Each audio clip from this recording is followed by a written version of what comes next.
नमस्कार आप सबको, गुड मॉर्निंग। कैसे हैं आप सभी? तो टॉप 15 रिसर्च के एमसीक्यू करेंगे आज। क्वेश्चन कुछ हटके होने चाहिए, तभी तो जेआरएफ की तैयारी होगी। रेगुलर वैसे ही रिपीट क्वेश्चन करने से कोई फायदा नहीं है। तो नए पैटर्न के क्वेश्चन चलिए फटाफट से स्टार्ट करते हैं।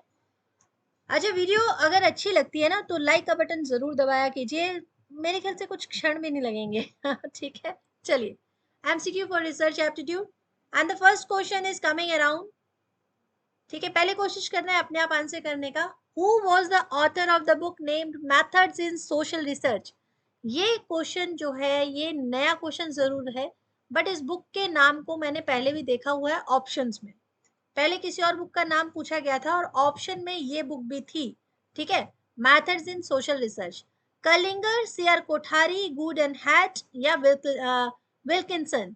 तो ये बुक लिखने वाले कौन है? इनका राइटर का नाम है गुड एंड हैट। ठीक है, next question, question number 2। What is the major attribute of correlation analysis? Research अगर आप कर रहे हैं तो एनालिसिस तो होगा ही होगा, है ना। अब कोरिलेशन एनालिसिस का मेजर एट्रीब्यूट क्या होगा? Association among variables, difference among variables, regression among variables, variation among variables. जब भी वेरिएबल के साथ हम कोई भी तरह की रिसर्च आप रिसर्च करोगे तो आपको वेरिएबल की जरूरत पड़ती है ना। आप एक्सपेरिमेंट करके देखना चाहते हो कि जो मैंने खोज निकाली है, जो मैंने रिसर्च की है, वो ठीक की है कि नहीं की। तो उसके बीच में जो जो आपके पास एविडेंसेस होते हैं, जो जो वेरिएबल्स होते हैं, आप उनके कनेक्शन चेक करते हो, उनके रिलेशन चेक करते हो। तो मेजर एट्रीब्यूट क्या है उसका? तो उसका सही आंसर हो जाएगा एसोसिएशन अमंग वेरिएबल्स, कि वेरिएबल्स के बीच में आपस में क्या रिलेशन है, ठीक है, एक दूसरे के साथ क्या साठगांठ है। What is the name of the conceptual framework in which the research is carried out? Very important, ठीक है। यहाँ पक्का स्टूडेंट जो होते हैं कंफ्यूज होते हैं, आंसर रिसर्च हाइपोथेसिस दे देते हैं। तो आप एक कीवर्ड को ध्यान रखेंगे, फ्रेमवर्क की बात हो रही है, ठीक है, क्योंकि हाइपोथेसिस एक तरह की स्टेटमेंट है, एक रफली स्टेटमेंट है, ठीक है, रफली स्केच है।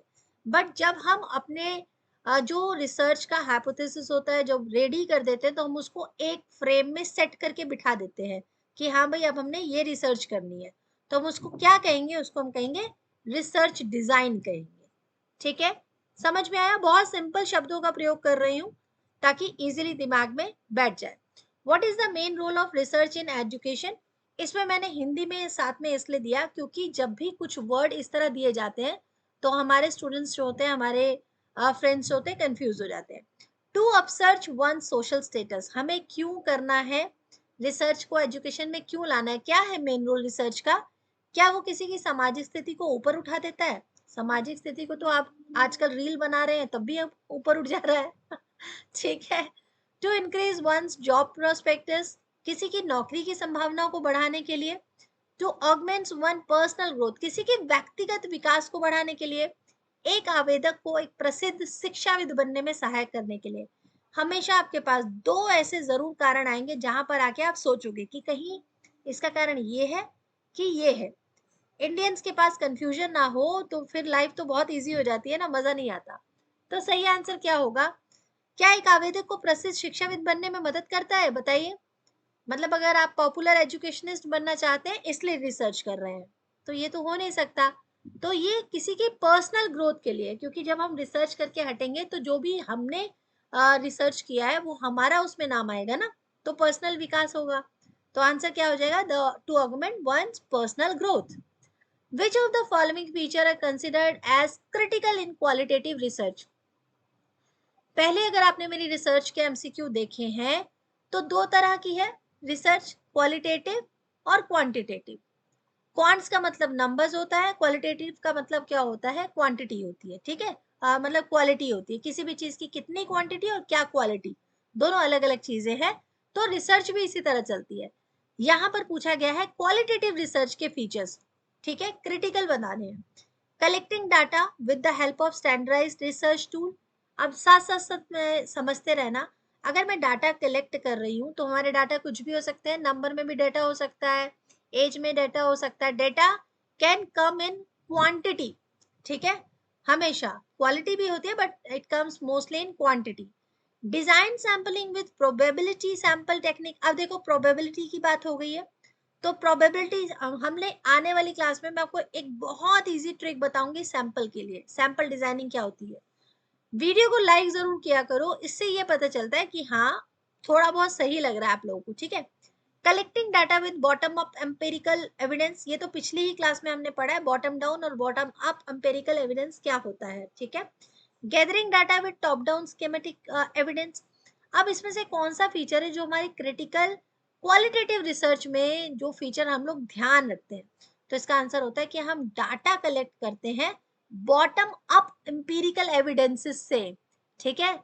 क्वालिटेटिव एम्पिरिकल का मतलब क्या हुआ कि हम ऐसे एविडेंसेस कलेक्ट करते हैं जो बहुत निचले स्तर से ऊपर तक जाते हैं, तभी तो हमें पता चलता है कि भाई जो सबसे कमजोर इंसान था वो भी यही फील कर रहा है, और जब जो सबसे ऊपर था वो भी यही फील कर रहा है, तो क्वालिटी की बात हो जाएगी, ठीक है। How is random sampling helpful. अब रैंडम सैम्पलिंग होती क्या है, मान लो ये बहुत बड़ा एक क्राउड है मेरे पास, ठीक है, बहुत बड़ा एक क्राउड खड़ा है और मैं यहाँ स्टेज पर हूँ, मुझे इनमें से कोई भी जो है लोग चुनने हैं जो बेस्ट 10 हो, तो या तो मैं इन सारे लोगों से मिलूं, 500 लोगों से मिलूं कि चेक करने के लिए इन सबको इंटेरोगेट करूं, इन सबका इंटरव्यू लो, या फिर मैं नीचे उतरूं, मुझे जो जो अच्छा लगे, अच्छा ये अच्छा लग रहा है इसको बुला लो, थोड़ा आगे बढ़ी ये अच्छा लग रहा है इसको बुला लो, अच्छा ये लड़की अच्छी है आगे लग रही है चलो इसको बुला लो, ये पीछे ये जो जेंट्स अच्छे हैं, तो मैं रैंडम सिलेक्ट कर रही हूँ, मेरा कोई भी पर्टिकुलर चॉइस नहीं है कि मैं 5 में से सिलेक्ट कर रही हूँ, मैं हर तीसरे को सिलेक्ट कर रही हूँ, मैं हर पांचवे को या हर सातवें को, मैं रैंडम सिलेक्शन कर रही हूँ। तो ये रीजनेबली एक्यूरेट होता है एंड इकोनॉमिकल मेथड है ये डाटा कलेक्ट करने का, free from personal biasness. Biasness का मतलब होता है जब आप अपना आपका कोई पर्सनल मोटिव हो, पर्सनल चॉइस हो, तो यहाँ पर रैंडम सैम्पलिंग इन सभी कारणों से हेल्पफुल है। बिल्कुल एक्यूरेट हो ही सकता है ना, 500 में से मुझे क्या पता कौन किसके मौसा जी, कौन किसकी मामी जी, कौन किसके भाई या भाभी, मैं नहीं जानती हूँ किसी को, बस मैं रैंडम सिलेक्ट करी कि हाँ ये बंदा अच्छा है इसको बुला लो, ये अच्छा है इसको बुला लो, ऐसे करके। तो इकोनॉमिकली मेथड भी हो गया कि मैंने लिमिटेड लोग चुन लिया लेकिन 500 में से चुने, तो हर एक बंदे का जो है वो थ्योरी मुझे मिल ही जाएगी, और पर्सनल बायसनेस भी नहीं है, तो आंसर क्या हो जाएगा, ऑल द अबव इसका आंसर हो जाएगा।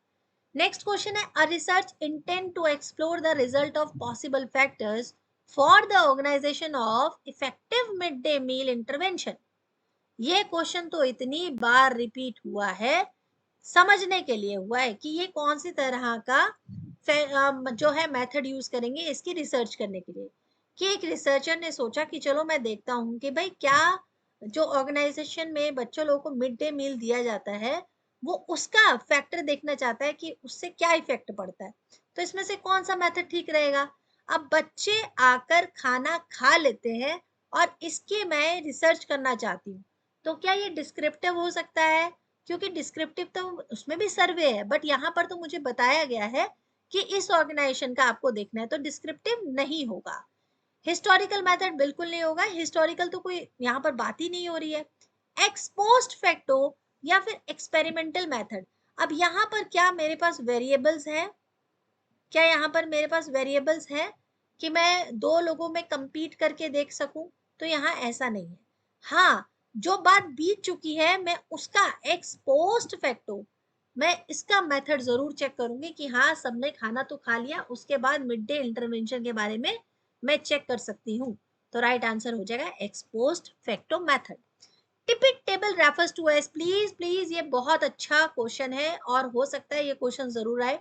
टिपिक टेबल किसे कहते हैं, table of random digit, the table used in sampling method, the table used in statistical investigation. आपने एक टेबल देखा होगा, ठीक है, जिसमें नंबरिंग दी है, बट कहीं कहीं पर यहाँ 2 दे दिया, यहाँ 6 दे दिया, यहाँ पर दे दिया 4, यहाँ पर दे दिया आपको, सपोज यहाँ पर दे दिया आपने 5, यहाँ पे दिया कुछ नहीं, यहाँ दिया, तो हम इससे कुछ कुछ समझ रहे हैं ना। तो table of random digit, the table used in sampling method, the table used in statistical investigation, all of the above. किसी भी तरह का रैंडम हम उसमें नंबर ऐड कर सकते हैं, कोई भी टेबल जो है डिजिट ऐड कर सकते हैं, सैम्पलिंग मेथड हो सकता है। ठीक है, तो ये इनमें से सारे आंसर आपके सही हैं। In order to pursue the research which of the following is priorly required, अगर मुझे रिसर्च करनी है तो इसमें से सबसे पहले मैं क्या देखूंगी, प्रायरली बोला गया है। डेवलपिंग अ रिसर्च डिजाइन, मैं डिजाइन बनाऊंगी। Okay, formulating a research question, पहले मैं क्वेश्चन सर्च करूंगी कि भाई, सर्च नहीं करूंगी, पहले मैं क्वेश्चन बनाऊंगी। ठीक है, फॉर्मुलेट करना। Deciding about the data analysis process, फिर मैं डिसाइड करूंगी कि मुझे कौन सा डाटा एनालाइज प्रोसेस इस्तेमाल करना चाहिए, procedure. Formulating a research hypothesis, या मैं फिर रिसर्च हाइपोथेसिस बनाऊंगी। तो मुझे रिसर्च करने से पहले सबसे पहले क्या रिक्वायर्ड रहेगा, मेरा रिक्वायर्ड रहेगा फॉर्मुलेटिंग अ रिसर्च क्वेश्चन। अब कई जगह पर दिया होता है कि पहले मैं रिसर्च हाइपोथेसिस बनाऊंगी, नहीं, सबसे पहले मेरे मन में क्वेश्चन जागेगा, तभी तो मैं रिसर्च करूंगी ना किसी पर्टिकुलर चीज पे कि ऐसा क्यों हो रहा है।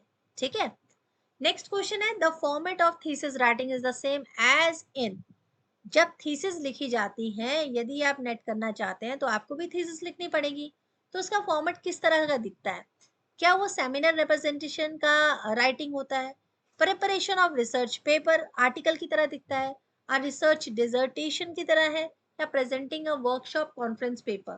तो इसका सही आंसर हो जाएगा रिसर्च डिजर्टेशन। ये भी रिपीट हो चुका क्वेश्चन है, तो हो सकता है एज इट इज पूछा जाए।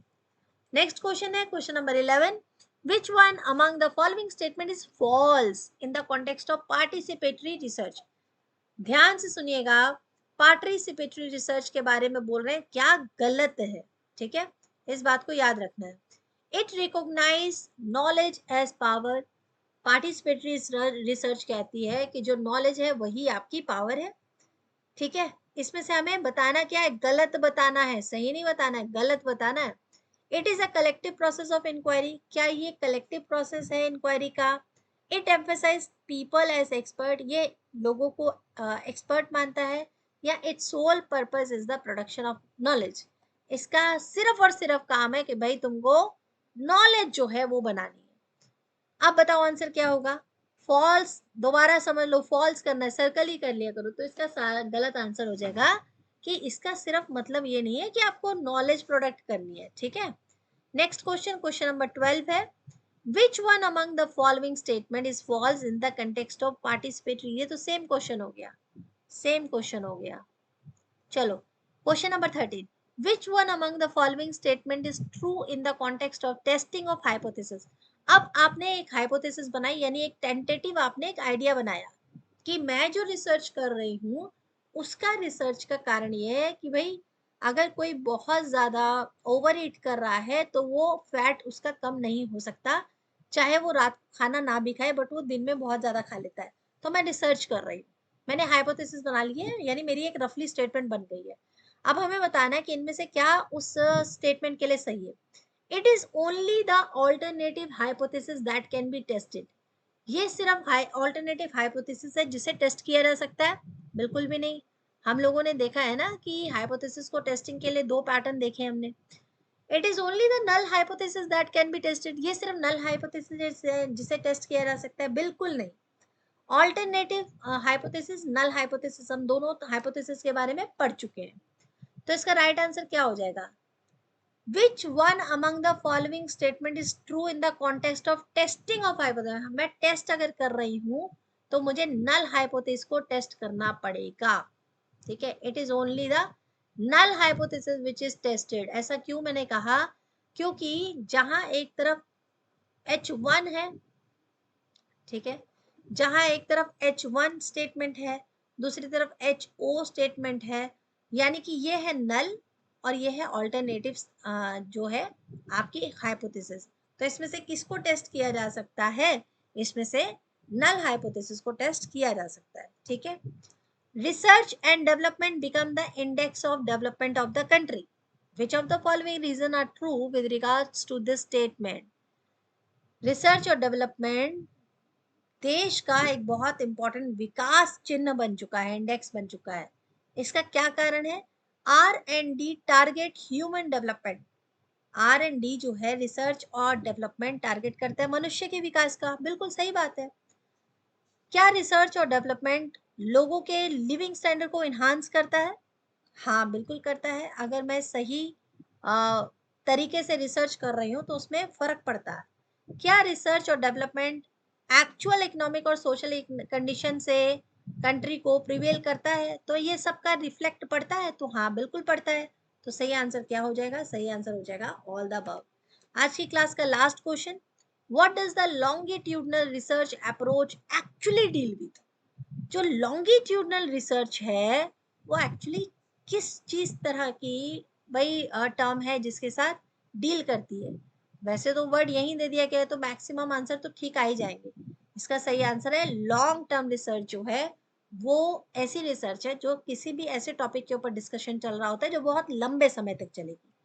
तो ये थे आपके आज के टॉप 15 रिसर्च एमसीक्यू। अगर क्लास अच्छी लगती है लाइक कीजिए, शेयर कीजिए, कमेंट कीजिए।